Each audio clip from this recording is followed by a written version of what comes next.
This is a special video in regards to the Vatican and the White House. Netanyahu may have just said that he wants to go to war against Rome or the Catholic Church. Here's the clip. We want to know what you're reading now. What I'm reading? Yeah. It's a book by a historian by the name of Barry Strauss. It's called The Jews Against Rome. Jews Against Rome. What made you pick it up? Well, we lost that one. I think we have to win the next one. And look, I'm not saying that there's going to be a new crusade. I'm not saying that that's going to happen. But if Pope Leo the 14th does call for a crusade, I will be on the front lines. I would love that. And that's exactly what this is. This is Israel versus Rome. Because we know that the United States did not initiate this war. This was a war initiated by Israel. And here is where J.D. Vance come in. He has already admitted in the past that he's an atheist. He just recently admitted that he was an ongoing atheist up until the age of 21.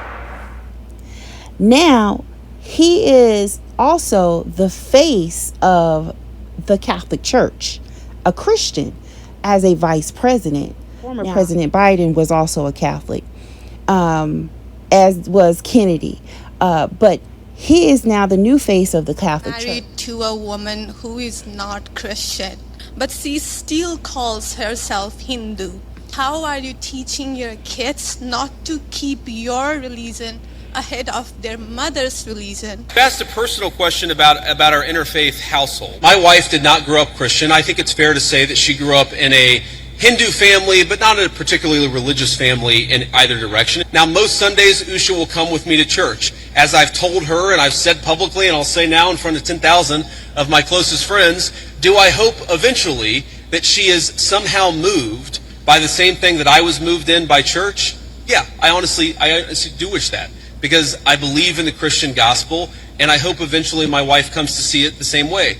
I feel terrible for my wife because we go to church almost every Sunday unless we're on the road. And does she go with you? I mean, she does. Yeah, she does. Has she converted? No, she hasn't. No, that's why I feel bad about it. Is she's got 3 kids. Obviously, I help with the kids, but because I'm kind of the one going to church, she feels like more responsibility to keep the kids quiet in the church. And I felt kind of bad, like, oh, you didn't sign up to marry a weekly churchgoer.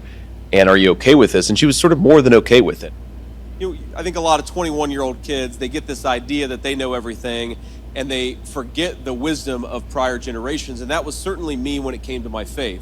And so by the time that I got out of the Marine Corps, which was in 2007, and went to college, I really considered myself a non-believer. I might have even called myself an atheist from time to time, because I sort of assumed that Mamaw was wrong and that the only people who believed that what she believed were superstition. That's not very Christian-like. None of his behavior is very Christian-like. When he's backed up against the wall, his conversation is not Christian-like. Now, Catholic Vance breaks silence on Trump's Jesus-like image amid outcry from other conservatives.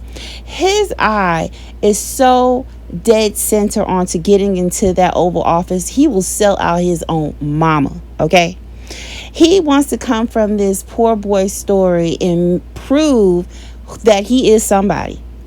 And he makes excuses for the poor choices that Trump makes in regard to Christian faith, because Trump is no longer a Christian. Now he's threatening the Pope. Weighing in, lecturing the head of the Catholic Church about matters of theology. If you're going to opine on matters of theology, you've got to be careful. You've got to make sure it's anchored in the truth. And that's one of the things that I try to do. And it's certainly something I would expect from the clergy. The Pope says he has no fear of the Trump administration and has vowed to keep up his appeal. Now the anointed one, President Donald Trump. Controversies involving President Trump and religion. He has now taken down an image he posted showing himself as a Christ-like figure. That's after backlash from Christian conservatives. But he's doubling down on attacks against Pope Leo. He calls him weak on crime. She posted online, then deleted, appearing to show Trump as a Christ-like figure. He offered a different interpretation. I thought it was me as a doctor and had to do with Red Cross. But some of the president's supporters in the religious right saw it another way, calling the image outrageous blasphemy, while Vice President Vance said it was a joke. He took it down because he recognized that a lot of people weren't understanding his humor in that case. Just one day earlier, Trump took on the first American-born pope, calling him weak on crime and the threat from Iran. We don't like a pope that's going to say that it's okay to have a nuclear weapon. After that, one prominent American Catholic bishop, Robert Barron, called on the president to apologize. Will you apologize? No, I don't, because Pope Leo said things that are wrong. The image, that's all that's left. Every empire falls this way. From the Babylonians all the way to the Romans. And this image is biblical. It's from Daniel chapters 2 and 3. And it talks about King Nebuchadnezzar and the dreams that he had that was given to him in regards to his kingdom falling down. He was so cocky as a leader. He went against the people of God, and his politics drove him crazy. King Nebuchadnezzar was so proudful and boastful that he was always talking about his accomplishments. Sound like somebody else we know? Sounds like President Trump.